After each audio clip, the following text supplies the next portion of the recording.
Hello everyone, welcome to my channel Swastika Motivates. I hope you all are doing great. तो आप सभी का स्वागत है करंट अफेयर की सीरीज में। हम डिस्कस करेंगे जो भी वीक के पूरे करंट अफेयर्स जो इम्पोर्टेंट रहे हैं, जो आपके एग्जाम में आ सकते हैं, वहां से क्वेश्चंस बन सकते हैं, उनके बारे में यहाँ पे डिस्कशन करेंगे। So let's start with the first news जो कि जुड़ा हुआ है इसरो के साथ। हाल ही में इसरो ने अपना तीसरा लॉन्चिंग पैड उसे रिलीज किया है, उसे इनॉग्रेट किया है। इसके लिए, इसके एस्टैब्लिशमेंट के लिए यूनियन कैबिनेट ने अप्रूवमेंट दे दी है। यानी कि जो गवर्नमेंट है हमारी, उसने अप्रूव कर दिया है। और अब ये जो थर्ड लॉन्चिंग पैड है, वो कहाँ पर बनाया जाने वाला है? वो बनाया जाने वाला है श्रीहरिकोटा, जो कि आंध्र प्रदेश में है। तो आप सभी को अब ये लग रहा होगा कि श्रीहरिकोटा में तो ऑलरेडी एक लॉन्चिंग पैड है। सो यस, ये श्रीहरिकोटा का सेकंड लॉन्चिंग पैड है। पर अगर ओवरऑल अगर आप देखें तो ये तीसरा लॉन्चिंग पैड है इसरो का। तो पहला कहाँ पर है? पहला है विक्रम साराभाई सेंटर, जो कि थुम्बा में है। थुम्बा यानी कि ये लोकेटेड है केरला में। दूसरा स्पेस सेंटर, जिसका नाम है सतीश धवन स्पेस सेंटर, ये लॉन्चिंग पैड है। ये भी लोकेटेड है श्रीहरिकोटा में। तो ये श्रीहरिकोटा का फर्स्ट है। एंड ये जो थर्ड लॉन्च किया जाने वाला है, ये भी श्रीहरिकोटा में ही लॉन्च किया जाने वाला है। टोटल फंड कितने एलोकेट किए गए हैं? 3984.86 करोड़ रुपीस दिया गया है। और क्या कहा जा रहा है कि यहाँ से LVM-3 व्हीकल्स, जो कि सेमी क्रायोजेनिक स्टेज के हैं, उनका यूज करके सैटेलाइट्स को लॉन्च किया जाएगा। ठीक है। और इसरो इसरो के अभी हाल ही में एक नए चेयरपर्सन बनाए गए हैं, जिनका नाम है वी नारायणन जी। इससे पहले कौन थे? एस सोमनाथ जी थे। आप सभी को पता होगा इसरो का हेडक्वार्टर कहाँ पर लोकेटेड है? ये लोकेटेड है बेंगलुरु में। तो इतनी चीजें आपको यहाँ से याद रखनी है। थर्ड वाला जो लॉन्चिंग पैड है, वो कहाँ पर ओपन किया जाने वाला है? तो वो श्रीहरिकोटा आंध्र प्रदेश में है। राइट। दूसरी न्यूज के साथ चलते हैं। दूसरी न्यूज जो है वो जुड़ा हुआ है एक ऐप से, जिसका नाम है भारत रणभूमि दर्शन ऐप। ठीक है। रिसेंटली आर्मी डे कब सेलिब्रेट किया जाता है? आर्मी डे सेलिब्रेट किया जाता है 15 जनवरी को। और इसी दिन हमारे डिफेंस मिनिस्टर, जिनका नाम है राजनाथ सिंह जी, इन्होंने लॉन्च किया है एक पोर्टल, जिस पोर्टल का नाम है भारत रणभूमि पोर्टल। तो आखिर इस पोर्टल का एम क्या है? ये क्या करने वाला है? पहली बात तो इस पोर्टल को डेवलप किया गया है मिनिस्ट्री ऑफ डिफेंस और मिनिस्ट्री ऑफ टूरिज्म के कंट्रीब्यूशन के द्वारा। मिनिस्ट्री ऑफ डिफेंस और मिनिस्ट्री ऑफ टूरिज्म। तो अब टूरिज्म आया है तो डेफिनेटली आपको इतना तो समझ में आ ही गया होगा कि इसका एम है कनेक्टिविटी प्रोवाइड करना। क्योंकि आप जान सकते हो सियाचिन ग्लेशियर कितना ज्यादा रेयर है यहाँ तक पहुंच पाना, है ना? सियाचिन ग्लेशियर तक पहुंच पाना कितना मुश्किल है। यहाँ तक टूरिज्म को डेवलप करना और कनेक्टिविटी को डेवलप करना, ये मेजर टास्क होगा इस ऐप के थ्रू। टूरिज्म को प्रमोट करना, सोशियो इकोनॉमिक डेवलपमेंट करना, ये सारी चीजें एम है भारत रणभूमि दर्शन ऐप की। तो आपको याद रखना है कि भारत दर्शन रणभूमि ऐप क्यों लॉन्च किया गया है और किसने लॉन्च किया है, किसने डेवलप किया है। ठीक है। आर्मी डे के ओकेजन पे इसे लॉन्च किया गया है हमारे डिफेंस मिनिस्टर ने। नाउ नेक्स्ट क्वेश्चन है, रिसेंटली इंडियन आर्मी ने टेस्ट किया है आर्मी का सबसे पहला काउंटर ड्रोन माइक्रो मिसाइल। उसका नाम क्या है? इंद्रजाल, भार्गवास्त्र, आकाश या पृथ्वी? तो इसका सही जवाब होगा भार्गवास्त्र। चलिए तो जानते हैं भार्गवास्त्र के बारे में। सबसे पहली बात कि ये भारत का सबसे पहला इंडिजिनस माइक्रो मिसाइल सिस्टम है। इंडिजिनस मतलब आप समझ पा रहे होंगे, इसे भारत में डेवलप किया गया है। तो क्वेश्चन ये आता है कि आखिर इसे डेवलप किसने किया है? इसे डेवलप किया है इकोनॉमिक एक्सप्लोजिव्स लिमिटेड ने। कितनी रेंज होने वाली है इसकी? 2.5 किलोमीटर रेंज होने वाली है। और ये 6 किलोमीटर दूर से भी आ रहे फ्लाइंग मशीन्स को इजीली डिटेक्ट कर पाएगा। राइट। कहाँ तक अटैक कर सकता है? 2.5 किलोमीटर तक। पर 6 किलोमीटर के रेंज से अगर कोई भी फ्लाइंग मशीन्स आ रही होंगी तो ये उन्हें डिटेक्ट कर पाएगा। एक साथ 64 माइक्रो मिसाइल्स को लॉन्च करने की कैपेसिटी ये रखता है। ये सबसे पहला काउंटर ड्रोन सिस्टम है जिसे डिजाइन किया गया है ताकि ये काउंटर कर सके स्वैम ड्रोन्स को। तो क्या होते हैं स्वैम ड्रोन्स? यहाँ पे मैंने फुल फॉर्म लिख रखा है। इसका फुल फॉर्म है smart war fighting array of reconfigured modules. इन्हें भी ये काउंटर करने की कैपेसिटी रखता है, राइट? तो आप याद रखना, भारत का सबसे पहला इंडिजिनस माइक्रो मिसाइल सिस्टम है भार्गवास्त्र, ठीक है? और डेवलप किसने किया है ये, और रेंज कितनी है ये। इतनी चीज आपको यहाँ से याद रखनी है इस न्यूज से। नेक्स्ट क्वेश्चन आपके सामने ये रहा। हर साल गंगा सागर मेला ऑर्गेनाइज किया जाता है सागर आइलैंड पे। तो आपको बताना है कि ये जो सागर आइलैंड है ये कौन से स्टेट में लोकेटेड है। इसका सही जवाब हो जाएगा वेस्ट बंगाल। ये आइलैंड वेस्ट बंगाल में लोकेटेड है। तो जानते हैं गंगा सागर मेला के बारे में। सबसे पहली बात कि ये पूरी दुनिया का सेकेंड लार्जेस्ट ह्यूमन गैदरिंग एक मेला है, एक फेयर है, कुंभ के बाद, राइट? वर्ल्ड का number one largest human gathering है कुंभ, जो कि महाकुंभ आप सभी को पता है कि वो ऑर्गेनाइज किया जा रहा है इस साल प्रयागराज में। जिसके बाद अगर बहुत ज्यादा ह्यूमंस एक साथ गैदर होते हैं तो वो होते हैं गंगा सागर मेला में, जिसे ऑर्गेनाइज कहाँ पर किया जाता है, वेस्ट बंगाल के सागर आइलैंड पे, ठीक है? यहाँ पे इसे ऑर्गेनाइज किया जाता है। कब इसका ऑर्गेनाइजेशन होता है? जब मकर संक्रांति होती है तब इस मेले को होस्ट किया जाता है वेस्ट बंगाल के द्वारा। इस मेले का जिक्र आपको रामायण और महाभारत एपिक में भी मिलेगा। लोग क्या करते हैं, गंगा, होली गंगा, पवित्र गंगा में डुबकी लगाते हैं और उसके बाद कपिल मुनि जी का टेम्पल है जहां पर जाकर के विजिट करते हैं। ये लोकेशन है, आप यहाँ पे देख सकते हो, this one, wait a minute, हाँ, इससे आपको दिखेगा। ये है सागर आइलैंड, ठीक है? ये है सागर आइलैंड। आप सभी को पता है ना, गंगा नदी यहाँ पर एंटर करती है, उसके बाद यहाँ पर अपना डेल्टा फॉर्म करती है जिसे हम सुंदरबन के नाम से जानते हैं। Sundarban is largest largest delta in the world. यही वो जगह है जहां पर सागर गंगा सागर मेला को होस्ट किया जाता है। साथ ही इस ओकेजन पे यहाँ की सीएम यानी कि ममता बनर्जी जी ने 3 इनिशिएटिव्स लॉन्च किए हैं। सबसे पहला है बंधन इनिशिएटिव, जिसके तहत जो भी यहाँ पर गंगा सागर मेला में आएगा, डुबकी लगाएगा, उन्हें सर्टिफिकेट्स प्रोवाइड किए जाएंगे। और वो सर्टिफिकेट्स होंगे हिंदी लैंग्वेज, बंगाली लैंग्वेज और इंग्लिश लैंग्वेजेस में। दूसरा है ई अनुसंधान ऐप, जिसके थ्रू यहाँ पर जितनी भी फैसिलिटीज क्या क्या अवेलेबल हैं वो आप आइडेंटिफाई कर पाओगे, इस ऐप पे जाकर के देख पाओगे।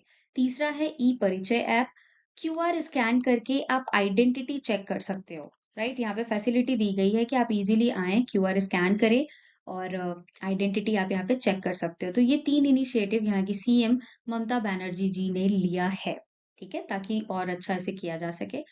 नाउ ममता बनर्जी जी, अगर आप सीएम्स की लिस्ट में देखो वेल्थ वाली, तो सबसे पुअरेस्ट सीएम है। सबसे पुअरेस्ट सीएम, यानी कि इनके पास टोटल अगर आप असेट देखो तो बहुत कम है, ठीक है?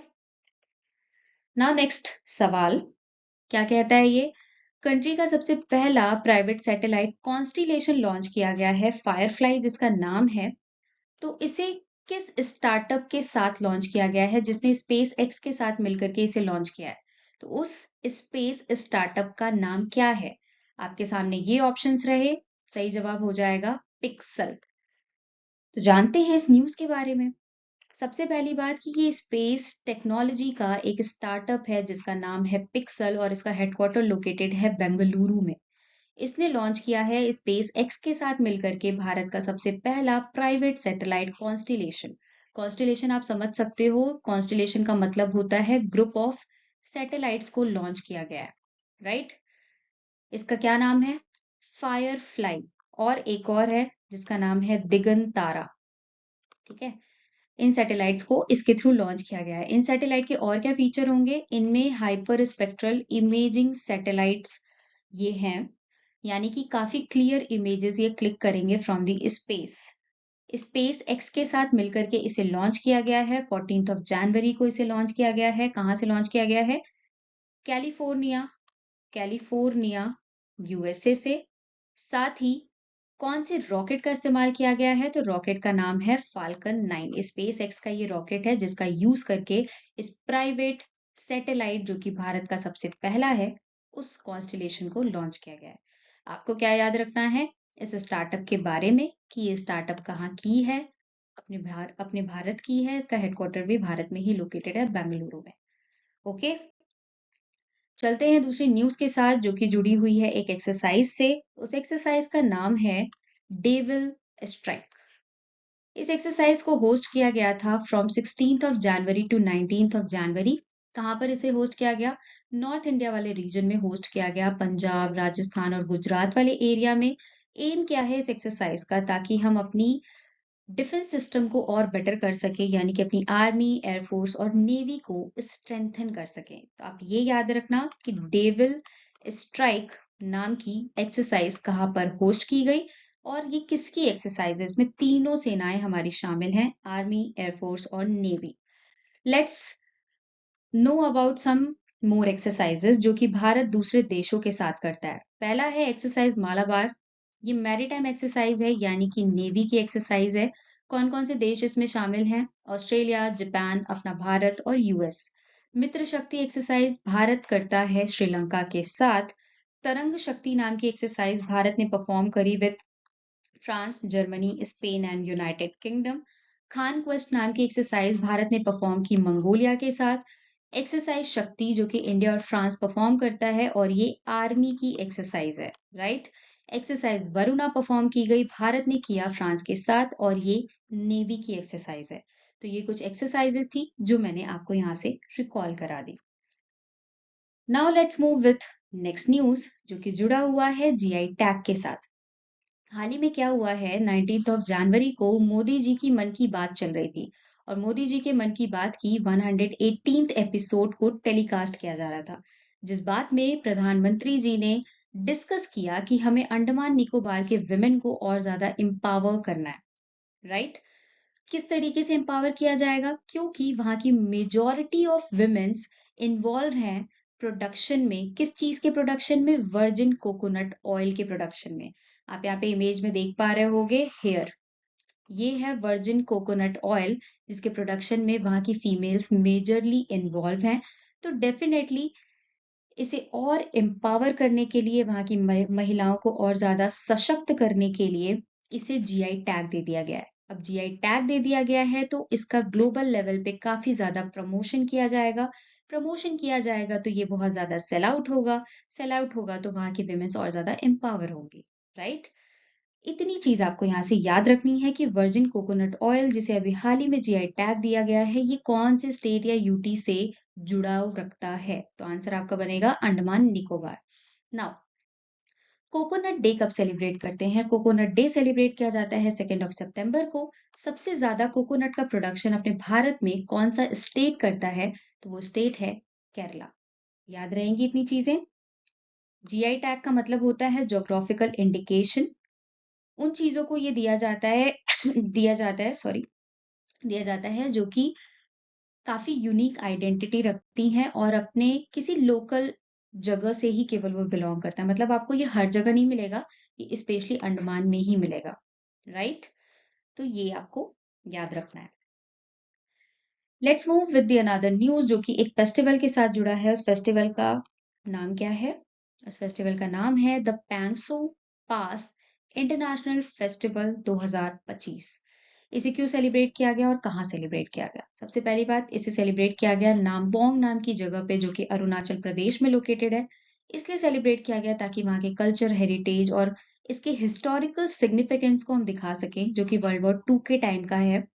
साथ ही यहाँ के सीएम पेमा खांडू जी ने इसे इनॉग्रेट किया, इस फेस्टिवल का शुभारंभ किया। नाउ पैंगसो पास ये कहाँ पर लोकेटेड है? द मोस्ट मोस्ट इम्पॉर्टेंट सवाल इस न्यूज से। वो लोकेटेड है इंडिया और म्यांमार के बॉर्डर पे। कहाँ पर, मतलब कब इसे सेलिब्रेट किया जाता है? तो यूजुअली इसे 3rd वीक ऑफ जनवरी में सेलिब्रेट किया जाता है और इस ओकेजन पे बिहू डांस परफॉर्म करते हैं, बैम्बू डांस परफॉर्म करते हैं, यहाँ के हैंडीक्राफ्ट्स को दिखाया जाता है और टेक्सटाइल्स को दिखाया जाता है, राइट। तो इतनी चीज आपको इस न्यूज से याद रखनी है कि ये पास कहाँ पर लोकेटेड है, ये भी पूछा जा सकता है, और ये इंटरनेशनल फेस्टिवल है, ये भी पूछा जा सकता है, और कहाँ सेलिब्रेट किया जाता है, ये भी पूछा जा सकता है। Next question, recently which district of Uttarakhand termed as rafting capital of India? Uttarakhand के कौन से डिस्ट्रिक्ट को ये टाइटल दिया गया है? तो आंसर हो जाएगा ऋषिकेश। जानते हैं ऋषिकेश के बारे में?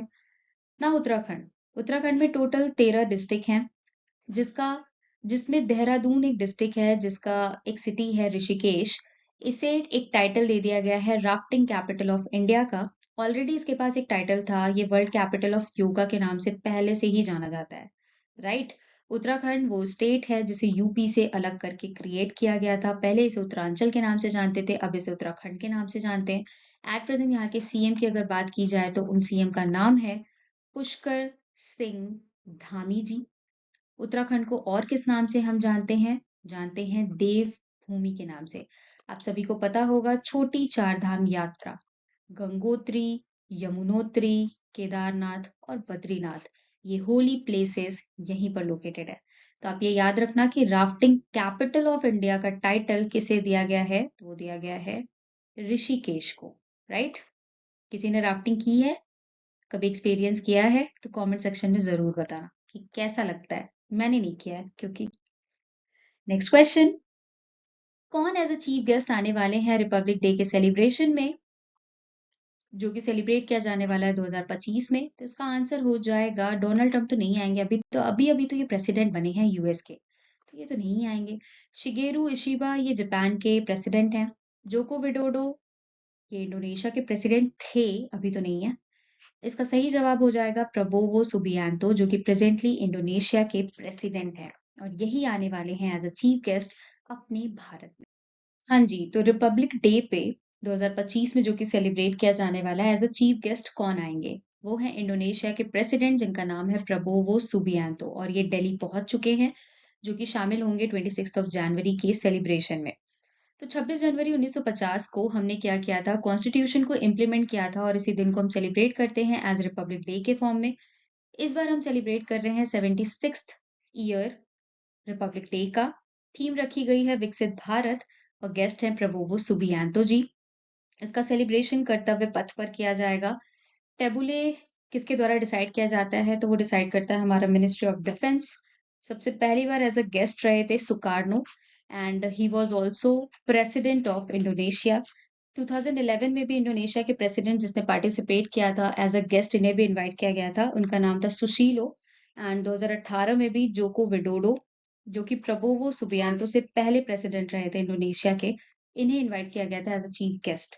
तो अगर ओवरऑल देखा जाए तो प्रबोवो सुबियांतो इंडोनेशिया के प्रेसिडेंट जिन्होंने पार्टिसिपेट, जिन्हें करना है अभी 26 ऑफ जनवरी को, ये फोर्थ हैं जिन्हें यहाँ पर इनवाइट किया गया है एज अ चीफ गेस्ट के रूप में ऑन रिपब्लिक डे सेलिब्रेशन। तो इतनी चीज आपको याद रखनी है। And one more thing, theme, Republic day की थीम है इस बार की विकसित भारत। जैसा कि अपने भारत का टारगेट है 2047 तक India 100 year of freedom celebrate करेगा, जिसके उपलक्ष्य में ये टारगेट रखा गया है। और तब तक का टारगेट भी है कि भारत को विकसित हो जाना है, fully developed. Now next news is related to an index, जिस इंडेक्स का नाम है हेनले पासपोर्ट इंडेक्स। आप सभी को पता होगा ये पासपोर्ट इंडेक्स जो है ये इसलिए रिलीज किया जाता है जिसके थ्रू ये बताया जाता है कि कौन सी कंट्री का पासपोर्ट कितना ज्यादा स्ट्रांग है। तो इस बार क्या किया गया, 199 कंट्रीज का डेटा कलेक्ट किया गया और इसके अंडर में सबसे नंबर 1 पे जिस कंट्री का पासपोर्ट है दैट इज सिंगापुर। सेकंड पे आता है जापान एंड थर्ड पे यूरोपियन कंट्रीज शामिल हैं, जिसमें France, Germany, Italy and Spain is included.